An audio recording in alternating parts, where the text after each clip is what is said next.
Do any times in your life stand out as being transitional points of awareness or Oh, a deeper sensation of knowing yourself? Is there any like pivotal moments that stand out in your life?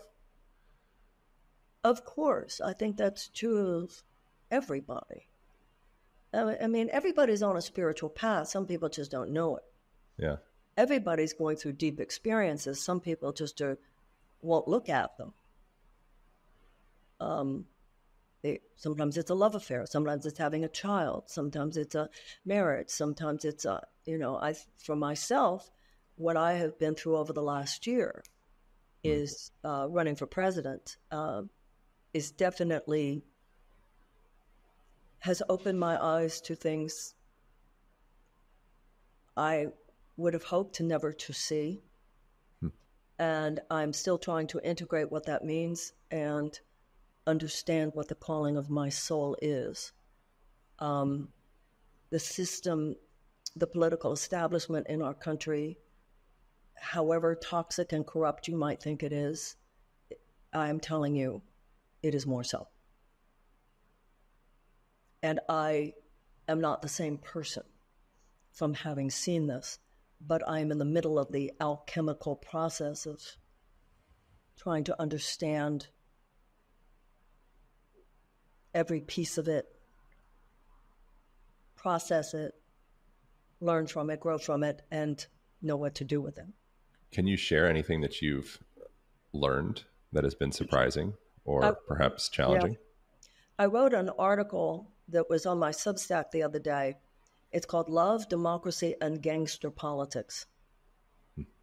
Um, when I was asked after I ran for president in 2020, and I've been asked this phase of my work as well, what have you learned from running for president? And I have felt the same response this time as last time, but even more so.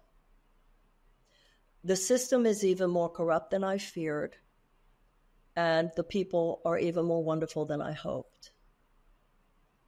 When you run for president of the United States, you travel a lot, and you are involved in what is conceivably the most important collective conversation that we could be having as citizens. And my experience there is more than positive. It's inspiring. The American people have a decency. The American people have an intelligence. I'm not saying we're better than anyone else. We're not, but we're not worse either. Yeah. And I also believe that we have a nobility ready to be called forth.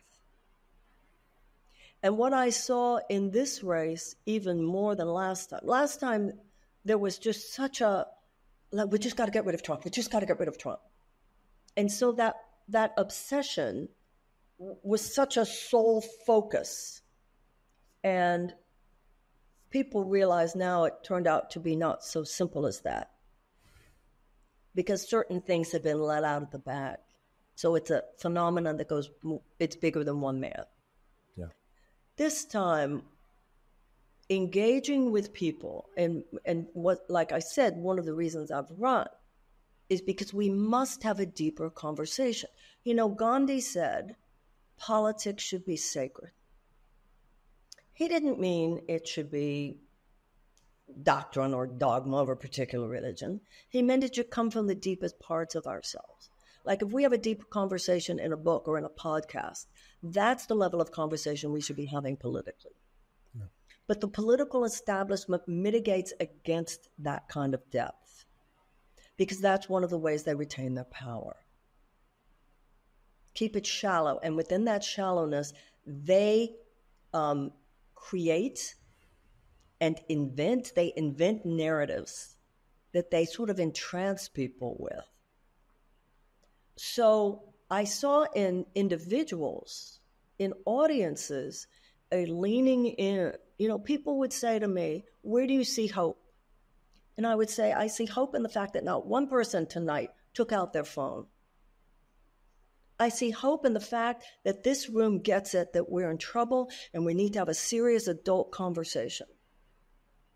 I said, when it comes to our individual lives, if you hear your child has cancer, if you hear someone that you love died, in our individual lives, we become adults so quickly in the faces of a crisis.